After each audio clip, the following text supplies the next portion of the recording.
दिल्ली के सरकारी स्कूल से रिटायर एक टीचर कीमत राय गुप्ता ने रिटायरमेंट के बाद अपने आप को बिजी रखने के लिए दिल्ली के भागीरथ पैलेस मार्केट में इलेक्ट्रिकल अप्लायंसेस की एक दुकान खोली। तब उनके पास एक सेल्समैन आया और उस सेल्समैन ने बातों ही बातों में एक जानकारी दी और कहा कि हेवेल्स नाम से एक छोटी सी फैक्ट्री है जिसे उसका मालिक बेचना चाहता है। तब कीमत राय गुप्ता ने 7 लाख रुपए देके हेवेल्स नाम की एक छोटी सी फैक्ट्री को खरीदा और रिटायरमेंट के बाद भी अपनी मेहनत के दम पे उस फैक्ट्री को मुनाफे में लाके खड़ा कर दिया। और गाइस, आज वो इंडिया की दूसरी सबसे बड़ी इलेक्ट्रिकल अप्लायंसेस बनाने वाली कंपनी है जिसका टोटल टर्नओवर 1000 करोड़ से भी ज्यादा है।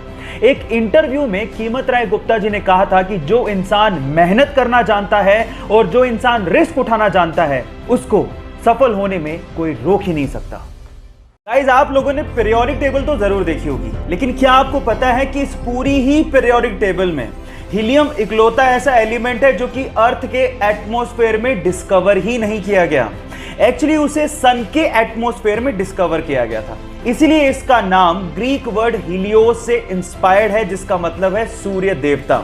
वैसे भी हमारे अर्थ एटमॉस्फेयर में हीलियम ना के बराबर है, तो यह कहना गलत नहीं होगा कि हीलियम अर्थ एलिमेंट है ही नहीं। गाइस, मान लीजिए कि अगर आपको कोई पेंटिंग बनाने को बोले तो सबसे पहले आप क्या ढूंढेंगे? Pencil, colours. लेकिन इटली की एक आर्टिस्ट गिउलिया बर्नैंडेली पूरी दुनिया की पहली आर्टिस्ट है जो कि कलर्स का इस्तेमाल करती ही नहीं है। वो पेपर पे कॉफी को गिरा के अपनी आर्ट बनाती हैं और ऐसी क्रिएटिविटी शायद ही आपने कहीं देखी होगी। और वो दुनिया की पहली ऐसी आर्टिस्ट हैं जिन्होंने कॉफी आर्ट को इंट्रोड्यूस किया है। क्या आपको पहले से बात पता थी? और नहीं पता थी तो चैट सेक्शन में लिखना मत भूलिएगा। इरिन नाम की एक महिला बहुत समय से बंजी जंपिंग करना चाहती थी। एडवेंचर किसे नहीं पसंद, और इसके लिए वो जाम्बिया गई और उन्होंने दिन चुना 31 दिसंबर 2011 का। लेकिन जिस नदी के ऊपर से वो बंजी जंपिंग करना चाहती थी उस नदी में बहुत सारे मगरमच्छ थे। जैसे ही उन्होंने छलांग लगाई उसके बाद वो हुआ जिसका उन्होंने सपने में भी अंदाजा नहीं लगाया था। वो जैसे ही कूदी, रस्सी टूट गई और वो सीधे उस नदी में जाके गिरी जहां पर बहुत सारे मगरमच्छ थे। नदी का बहाव बहुत तेज था, लेकिन उस बंदी ने हार नहीं मानी और जैसे तैसे करके पत्थरों से टकरा टकरा के वो किनारे तक पहुंची और अपनी जान बचाई। कभी कभी एडवेंचर हमारे लिए लेने के देने कर देते हैं, लेकिन इस महिला की जाबाजी के लिए 1 लाइक तो बनता है। गाइस, अगर आप राजस्थान की राजधानी जयपुर गए हैं तो आप लोगों ने हवा महल तो जरूर देखा होगा, लेकिन हवा महल के बारे में एक फैक्ट शायद आप नहीं जानते। पूरी ही दुनिया में हवा महल इकलौती ऐसी बहुमंजिला इमारत है जिसकी नींव है ही नहीं, यानी कि इतनी बड़ी बिल्डिंग बिना नींव के खड़ी है। इसके आगे की वॉल की मोटाई 8 इंच है जिसके सहारे 5 मंजिला इमारत को खड़ा किया गया है।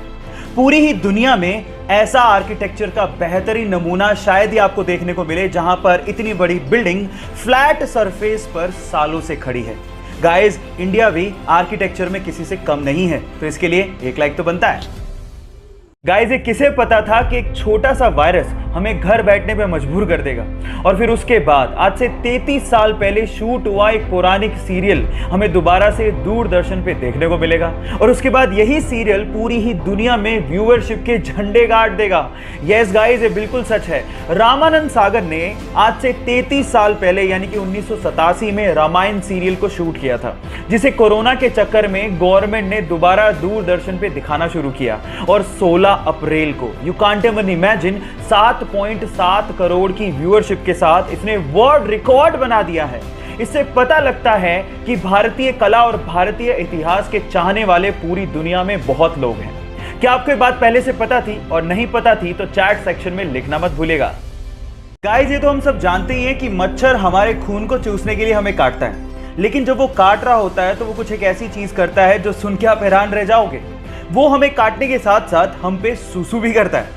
एक रिसर्च से पता लगा है कि कोई भी ब्लड सकिंग इंसेक्ट्स हमें काटने के साथ साथ हमारे शरीर पर सूसू भी करता है, क्योंकि हमारे ब्लड से उसे न्यूट्रिशन चाहिए, लेकिन हमारे ब्लड में न्यूट्रिशन के साथ साथ बहुत मात्रा में सॉल्ट भी होता है जिसे वो यूरिन के थ्रू फटाफट से बाहर निकाल देता है। तो अगली बार जब आपको काटे तो आप याद रखिएगा वो आप पे सूसू भी कर रहा है। So take care about it. क्या आप पहले से जानते थे? नहीं जानते तो चैट सेक्शन में लिखना मत भूलिएगा। प्लास्टिक हमारे लिए, एनिमल्स के लिए, समुद्री जीवों के लिए और इस एनवायरनमेंट के लिए बहुत खतरनाक है। क्योंकि इसको यूज करने के बाद उसका क्या किया जाए ये नहीं पता, क्योंकि अपने आप से खत्म नहीं होते। अब इसका ऑल्टरनेट क्या है? साइंटिस्ट लोगों ने इसका ऑल्टरनेट निकाल लिया है, जिसे हम सोलूबैक के नाम से जानते हैं। एक्चुअली सोलूबैक कैल्शियम कार्बाइड और नेचुरल रबड़ के कॉम्बिनेशन से बनाया जाता है। अब ये दिखता एकदम प्लास्टिक के जैसा है, लेकिन इसकी खास बात यह है कि जैसे यूज करने के बाद आप इसको पानी में डालेंगे, ये पानी में चुटकियों में डिसॉल्व हो जाता है। और साइंटिस्ट लोगों का यह भी कहना है कि गलती से भी वो पानी किसी ने पी लिया तो उसके लिए कोई खतरा नहीं है। बस प्रॉब्लम यह है कि मॉनसून के दिनों में इसको इस्तेमाल करना थोड़ा सा डेंजरस है, क्योंकि अपने आप से डिसॉल्व हो जाता है। लेकिन अपनी प्रकृति के लिए हम लोग इतना कॉम्प्रोमाइज तो कर ही सकते हैं। क्या आपको पहले से बात पता थी? और नहीं पता थी तो चैट सेक्शन में लिखना मत भूलिएगा।